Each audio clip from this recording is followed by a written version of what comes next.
and okay to focus on self-care. Any idea how hard it is to try to deny everything in your life? I'm kidding. Trying to live in a constant state of denial. Yeah. Well, yeah, I don't know. So again, I always feel like I try to put this, I try to remind myself that my perspective may be not the same as everybody else's. But as you say, you know, your therapist said you had an unhealthy view of, when was that, by the way? Oh, that was like 4 or 5 years ago. Okay.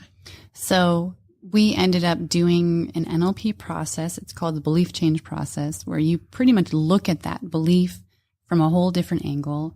And it probably takes like half an hour, 45 minutes. And I walked away being like, well, I don't feel any different. Whatever. And a month later, I got a $1,500 tattoo. Oh, so wait, which tattoo is $1,500? A really good one. Right. I was going to say. I mean, tattoos are stupid expensive. I shouldn't say stupid expensive. I get that there's a lot of labor that it has a lot of color, and it's a lot bigger than I thought it would be. But is it in the front or the back? It's on my leg. Oh, so it's a tree. Okay, yes, down on the bottom, right? I'd show you, but I have not shaved my winter jacket for a long time because the winter is not over yet. Okay. So. Feel so happy to be here. Yay. But I mean, one thing to touch on with your focus on like self-development, right? And this new wave of life coaching, what I've noticed is that there's two groups of people. There's those that are authentically ready and are like, yep, I am sick and tired of what I'm doing and I'm ready to change. And there are those that think they mean it of, yeah, I want to do this, but I want you to do the work. You as the coach, you as the guide, I want you to fix me. And that actually never quite works because it's putting this control of changing yourself into someone else's hands. Right. I mean, but you do have a bit of a responsibility in providing tools for people to be able to do that work themselves, right? Like, and I think that it's possible that there are people, like giving them the benefit of the doubt, there's possibility that the people are thinking that's what the therapist or the coach's role is. It's like, you just tell me what I need to do, or you just tell me to fix it. As opposed to, and I always said this, if I had visited a therapist, I never found one that I quite sat well with. Because the first thing I would always tell them is like, I'm good at owning my shit. Like totally good. With, like if you tell me that I'm doing something and I have an unhealthy perspective or need to change my perspective, I'm okay with owning that.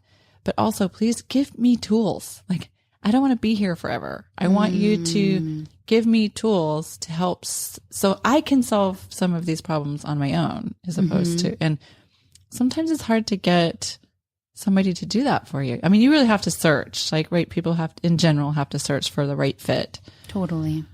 Right. Phil.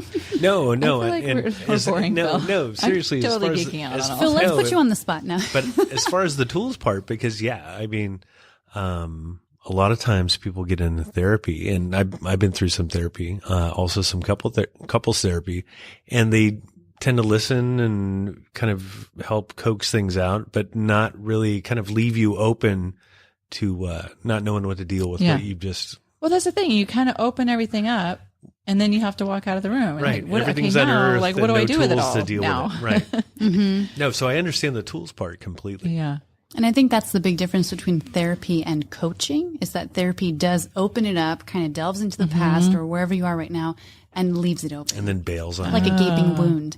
And coaching, really the intention is we're going to give you the tools so you can actually live the life you want. Oh my God, what a great... Okay, so let me just put my Keller Street Mastermind facilitator hat on because I just have to say this for you to remember this. Okay. And next time we meet at the Mastermind, you can bring it up. But what a great opportunity if you consider potential partnership in business with a therapist. Totally. Because I just have to find a good therapist. Right. Well, yeah, obviously somebody that you know and you know their business and you trust what they have to do. But, not to get, I could put like a bit of a, whatever sleazy business spin on this, but there's a whole clientele there, like a whole client base that you can tap into. Instead to of build maybe your business. Saying there's a demand, there's a need. There's a need. There's a need. Yes. There totally is. Well, I mean, even on my website, I said, people go to the gym and they build their physical muscles and get their bodies in shape. And if you go once, yeah, you feel great that day, but are you actually strengthening your body? Not really. Not really. So same thing with going to a coach. Sure, you can go once. You'll feel great that moment, but you're actually not getting to the deeper work of creating this well-rounded internal presence that you're excited about. You're like, oh, I like this. I mentioned the Mastermind here at Keller Street. It's one of my favorite things, and I'm not doing an awesome job pulling it off, but that's going to change. It's like one of my 2019. Let's say it's a work in progress. It is definitely a work in progress. We're fleshing it out a little bit, but I love Joyna will come and she's so open. And actually most of the people who are at the table are very open. And our format is unique in that it's not a round table session of everybody talking about all of their challenges and who can help me do whatever. It's always focused on one person at the table. And they kind of lay out, they're like, this is my business. This is the challenge I'm having right now. And let's all brainstorm around it. And Joyna actually was on the spotlight not long ago, and got quite a lot out of it. And the reason I'm bringing this up is not necessarily to ring the bell of the Mastermind, which I would love for as many people to be a part of that as possible. Ding, ding. But it's okay. She was somebody who did the work. You know what I mean? Like she really took stock in what everybody had to contribute. She walked away from the table. She went through her accountability list. She came back 2 weeks later and was like, look it, I nailed this, this, this, and this. And that felt so good for me as a facilitator, for her, I'm sure, as a new business owner. Totally. And it was really fun to watch. Outstanding. She's a primo student. She's probably the person that every teacher on the planet wants to have in their classroom. So true. So true. That was it. The eternal student, always top grade A. Ugh. How does it feel to work here with your dad? I love that there's so many teams of people in here, and this team, happens to be father-daughter, and they have the sweetest relationship. It's redonkulous. Well, I think it's more than that. Like for me, a huge driving value is connection with people and connection with good people. And so I think we're really lucky that it's not just my dad, but there's you, there's Phil, who I just met today. Yeah, He's great hello. too. And I mean, there's Buka, there's Shane, there's so many people yet to come in too, but there's a core awesome group of people. And on top of that, the space is stellar. Oh, thank you. Which space is that? Come on. Did we do that? Where? Oh, we did Keller that Street. a couple of times. Keller Street. It just, everything has been thought through with so much intention. Yeah. There was a lot of intention that went by it. I went behind the whole concept, and I still say to this day, I'm sure I've said it 100 times on this podcast, but my favorite moments are recalling the fact that there's so many people in here. We're growing quickly and we're pretty busy now. And there's so many different disciplines of work that are in the space, and everybody has had that similar experience when they first walk in, and the reaction is consistently, oh, this place feels so good. We can breathe. And it's just, there's a magic sauce, and I couldn't tell you what it is. There was a lot of work and a lot of intention that went behind it, and a lot of incredible people who collaborated for sure.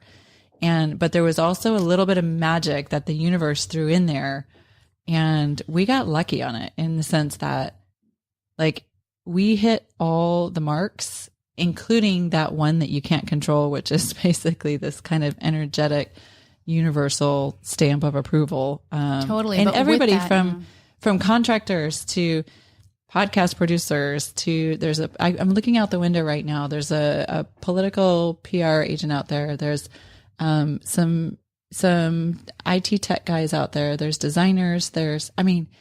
All across the board, and they all feel the same way. You saw team hugging? I saw team hugging. Oh my gosh. They must have been really happy with what next? Laughter yoga? Right. Oh no.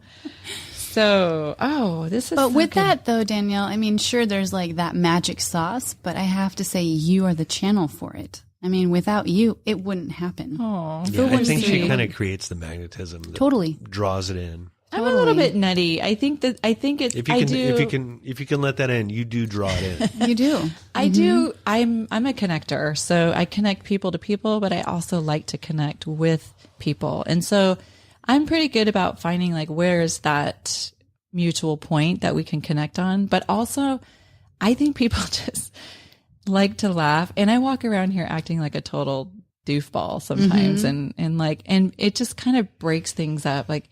Every now and then it'll be too quiet, and I'll come through and I'll sing some stupid line from a song that I have, I can't sing my way out of a wet paper bag, and I sing really loud and I scare the bejesus out of everybody, but they laugh. Or similar to what we did the other day in the, oh my gosh, Phil, this was so great. What was it? 3 times this has happened this week where we just pulled some fancy ass, not even fancy, like event out of our ass that we were going to do this. Oh, are we going to pitch it? We're totally pitching this. Here we so go. there's a couple things pitching? happening. Oh, I don't know. Here's the first thing.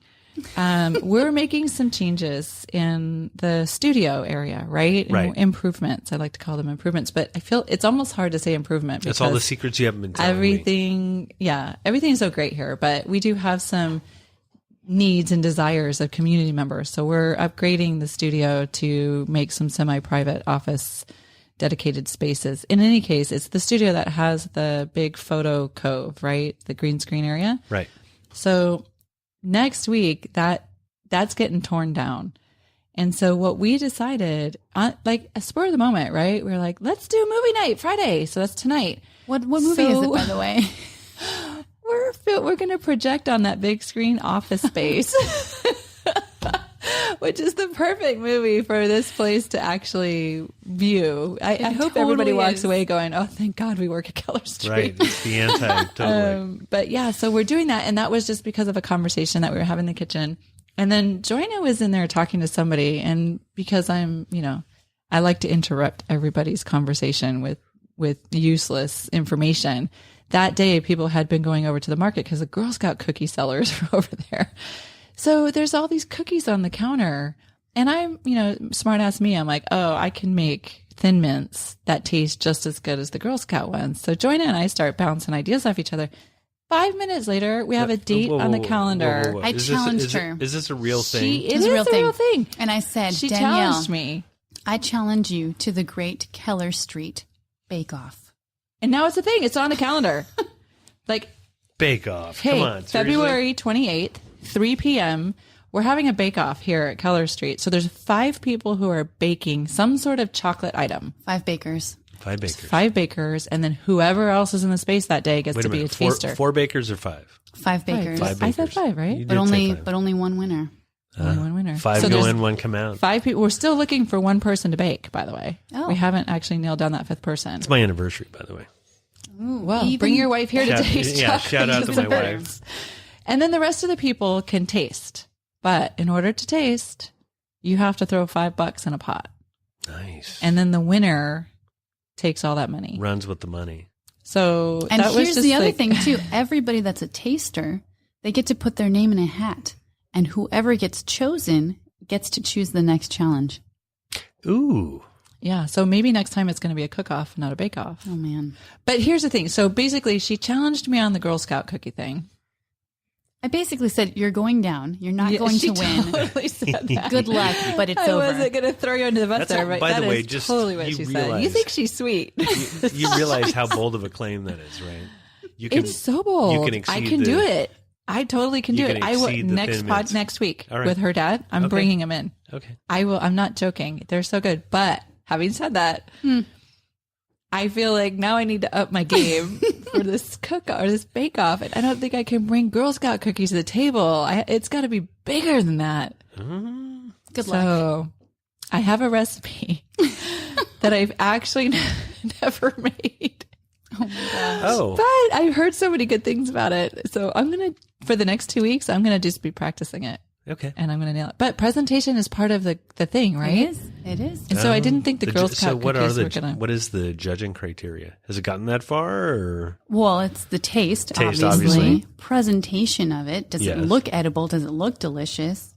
And how about level of difficulty? I don't think that should be a thing. No. Execution's important, In other words, I would rather have something simple, well executed than something complicated and I mean, one of the mediocre. guys was like, oh, I'm going to make a tasting sheet. I'm like, fuck that. Can we just make this fun? Like, let's not overcomplicate this. Like, this sounds super fun to me. You give me a tasting sheet. Nobody's going to want to taste. They're just going to be like, can I just have a bite of your freaking cookie? Like, do I have to write about it? So is it limited to cookies or are there... No, chocolate. Chocolate themed. Chocolate is the limiting thing. Mm-hmm. So... there's always one guy that's got to put marijuana in something. I don't care if it tastes good. right? Because that's not a rule. It's not. It's As long not as a big there's something thing now chocolate. anyway. So